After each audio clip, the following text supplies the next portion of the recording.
Now available in paperback and Kindle, All About Marilyn. Learn all about the struggles of a faded former teen sitcom star in this absolutely fabulous 5-star screenplay. Get All About Marilyn in paperback and Kindle on Amazon.com today.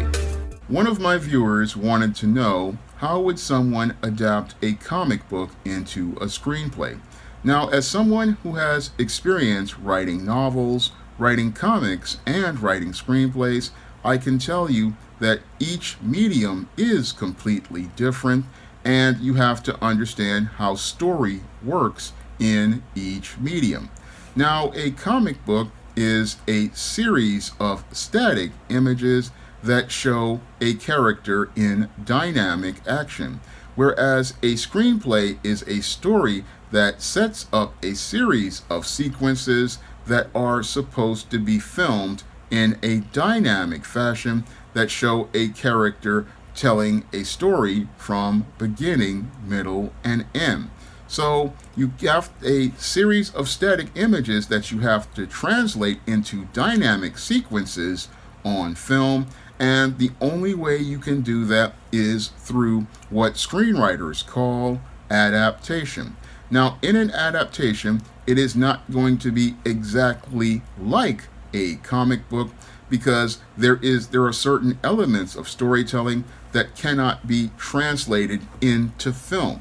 So a screenwriter has to adapt material based on the comic book, and he has or she has to base that material on the comic to fit within the medium of screenwriting, so that it can be shot into sequences of film that completely tell the story. Now, in this adaptation, a screenwriter is going to be creating a completely new character, and they're creating a new character because the character from the comics cannot work on film.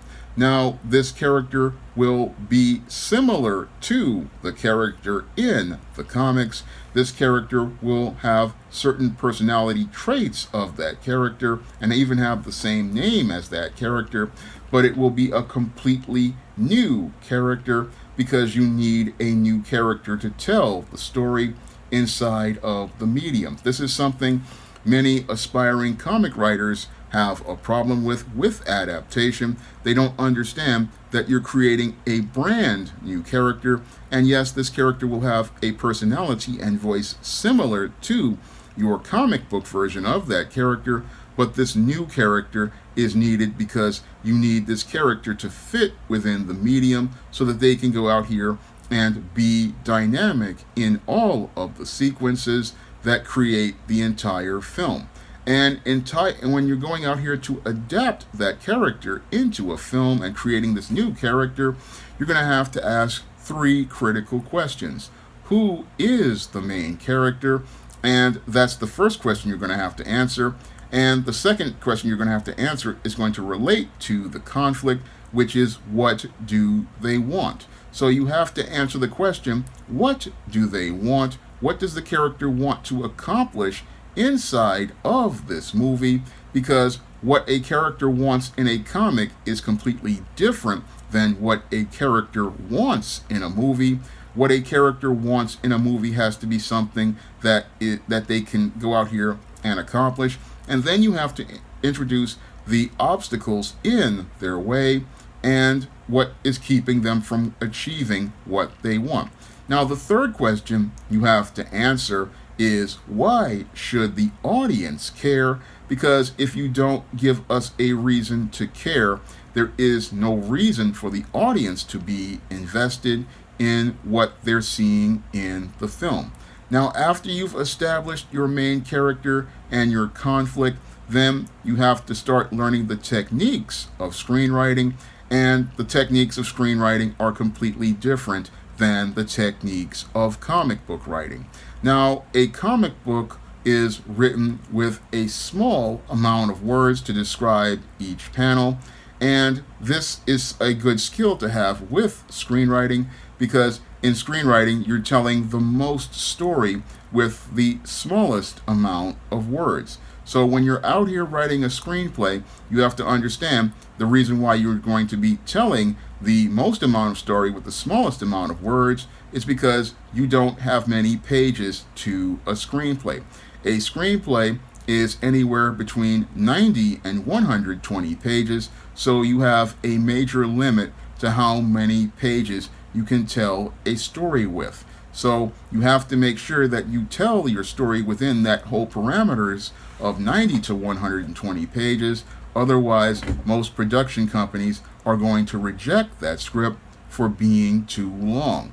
So you want your script to be anywhere from 90 to 120 pages, and the first 10 pages of that screenplay are the most important pages because each page is a minute of time, and the whole thing is you in that first 10 pages need to establish your main character, what they want, and why we should care, and you have to introduce your protagonist, your antagonist, and the supporting cast in that first 10 minutes. Because if you don't introduce everyone in that first 10 minutes, then you're going to have a screenplay that has weak structure.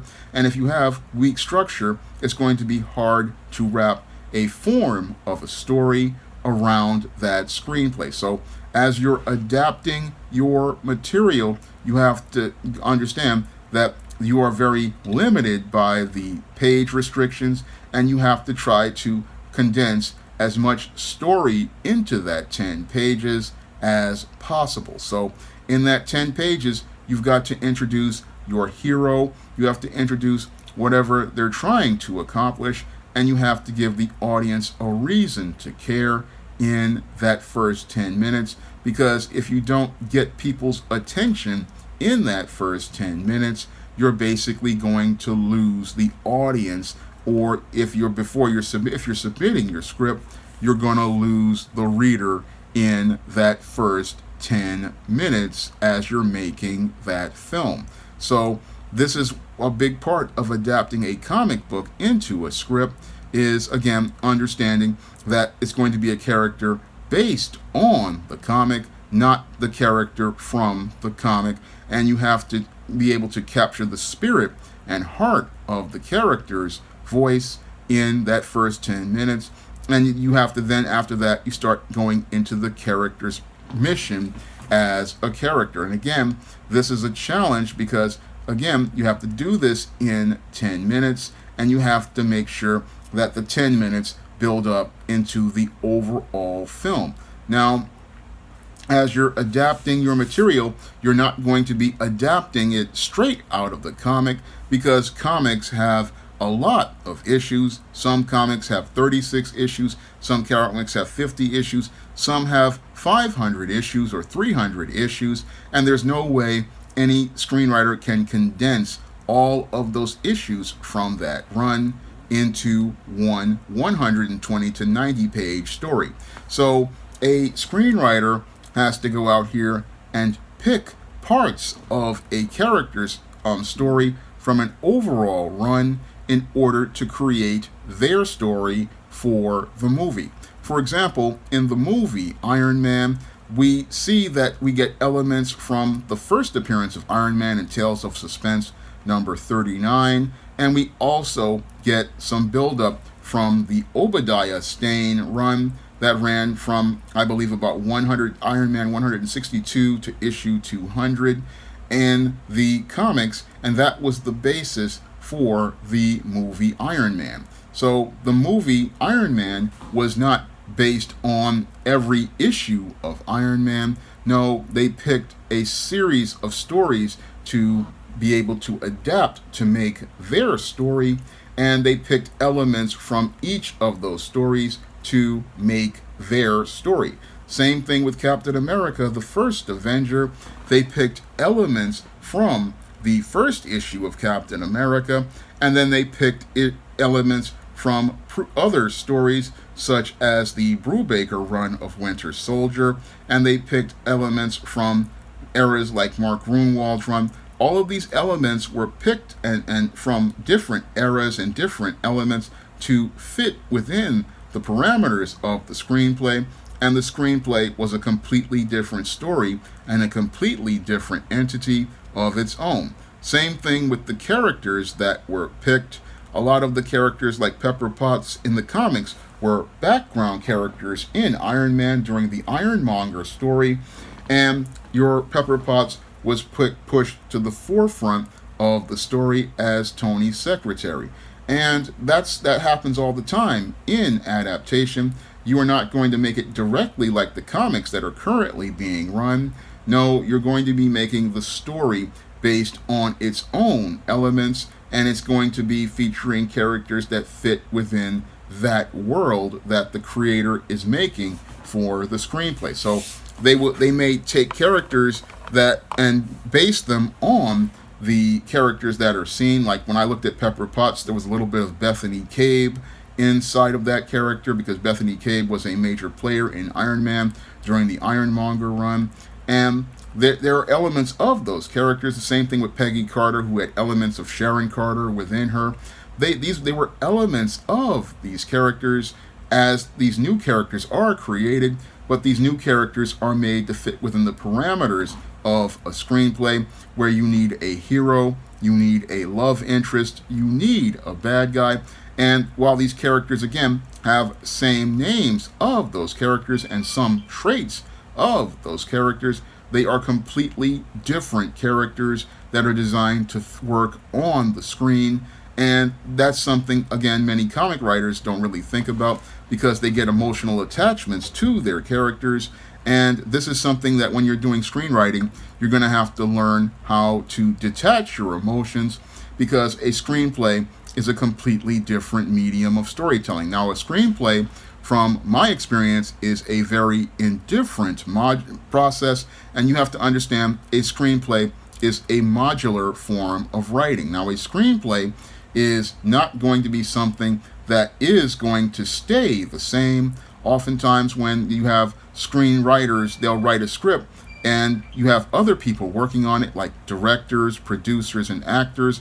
They're going to change things up on that screenplay, and sometimes they will hire other screenwriters to rewrite portions of that story. So you cannot get as emotionally attached to keeping certain scenes in a screenplay, because sometimes those scenes are going to get cut, and sometimes those scenes are going to get cut sometimes due to budgetary reasons, sometimes due to time issues as related to the runtime of the film, and sometimes they're just going to get cut because the director doesn't like them. There's nothing you can do when you're writing a screenplay. When it gets in the producer's hands, certain scenes are going to get cut and they're going to get rewritten. It's just part of the business, and you just have to accept it, because while you may want to try to stay super true to the source material, filmmakers have a standard for making films, and that standard is that they're trying to make a film that fits within certain guidelines, like having a runtime that allows them to be able to run this film for multiple times in a day at a theater. Sometimes they're trying to meet the standards of censors, and sometimes they're trying to please studio executives. So yes, you're going to write a lot. You're going to write things in the screenplay, but don't expect everything to stay once it makes to the film. Now, the whole thing that you're trying to do when you're adapting a superhero or a comic book for a screenplay is basically you want to make sure that as you're making your new story, that it stays true to the original story as related to the source material. Because oftentimes when you're writing a screenplay and you're trying to adapt material, sometimes a creator can go out here and cut certain parts that really are a heart of the character in order to try to sell to a commercial audience. Now, that's a major mistake some screenwriters make, but you have to really have a good understanding of your character, and you have to have a good understanding of that character's mission and that story. So that's the other element of writing a screenplay, is before you even put fingers to the keyboard, what you want to do is your research on the character. And as you're doing your research on the character, you want to go out here and make sure that you maintain the core elements of the character as you're making this character's story move into the cinematic medium. So when you basically want to make sure that your character stays true to who they were in the comics by getting to know that character, and as you got to know that character, then you can then translate that to the screen, and possibly you can incorporate some of the comic book panels into frames that are a part of the sequence of the film. So that can be done, but again, you have to have a good sense of character, you have to have a good sense of story, and you have to have a good sense of the paradigm that you're setting up for the character. And then as you're working on this, you have to make sure you're developing the character into a character transformation arc, because in comics, a thing that's different than your film is that a character in a comic is oftentimes they get character development, but they don't go through a full character transformation arc the way a character does inside of a film. In a film, in a comic, we need to see a character where the character can stay the same, but in a film, a character has to change. So when you have a character in a film, they have to change over the course of the 90 to 120 minutes of that film. They have to start out one way, but then come out at the end of it a completely different person. For example, in Iron Man, your Tony Stark comes into the movie an arrogant man who is disconnected from people and detached from really life, and he's just going about without a care. But then after his experience inside of the Golmira, and he winds up becoming a completely different person because he connects with Yinsen. He starts to see where his weapons are having an impact on the lives of people.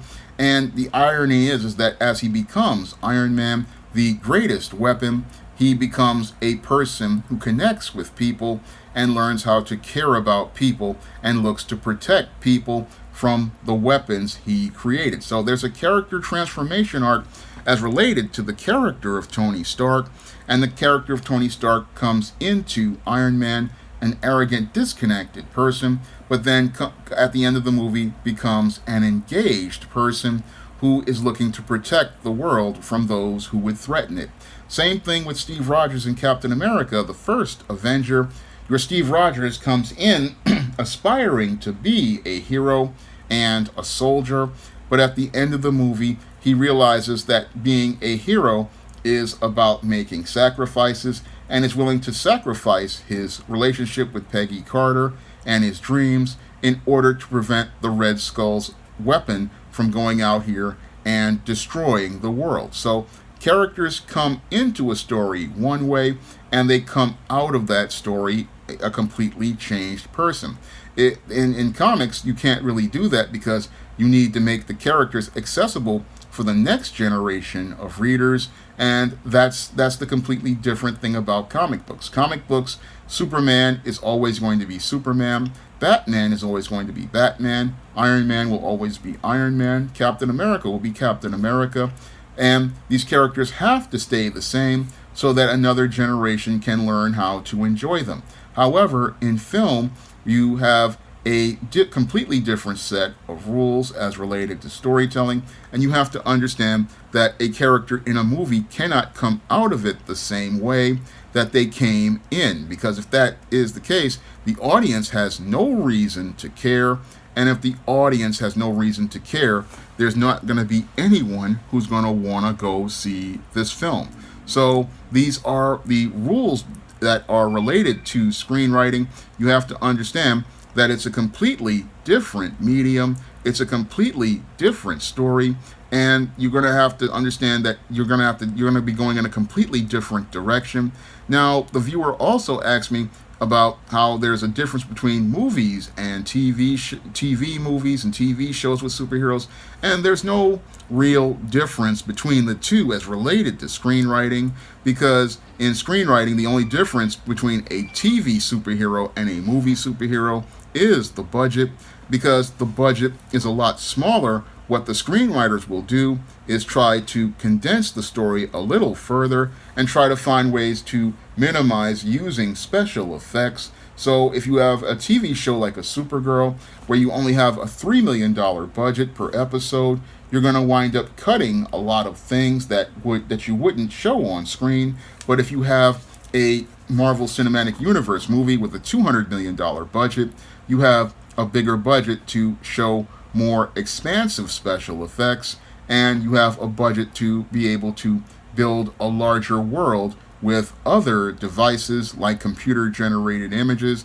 So you have a completely different budget, but the whole techniques and approaches to screenwriting remain the same, because a hour-long show like Supergirl is written exactly like a screenplay, only that you're cutting the script down to maybe 45 to 60 pages in order to get a page a minute. So when you're writing a TV show like a drama, it's again a minute per page, and the same thing with a screenplay, it's a minute per page, and you need at least 90 to 120 pages in order to get a completed screenplay. And again, this screenplay, once it's written, is not going to be 100% shot from beginning to end, because scripts go through a lot of rewrites, and you have to be able to have a thick skin to deal with those rewrites if you get someone to go out here and read your script. So you have to be able to accept the fact that every element that you saw in a comic image, like this Iron Man cover here that was all part of my Marvel Legends stand, you're not going to get an image that looks like this on screen, because there's no way they can make this image look like this, but you're going to get something similar to it. And when you get something similar to it, it's going to try to have the heart of that source material on screen. So you're not going to get exact images for the most part. You might get lucky, like what Raimi did in Spider-Man 2 with the Peter Parker's Spider-Man costume in the garbage, but that image had to move, and while you got a homage to that image, it was still moving. And you have to understand, films have to move. Films have to move because characters are defined by their actions on screen, and a character's actions have to be constantly moving in order for a film to work. So in order for a film to work, you have to understand every scene in your screenplay has to have action, and that action has to be dynamic. When I was writing screenplays like All About Marilyn or All About Nikki, I always had it where the characters were moving, and in a superhero movie, a character has to move, and they have to be constantly doing something, because that's what moves the story forward. So when you're adapting material for a comic book, again, understand this story is a completely different story. Yes, it is based on the comic book.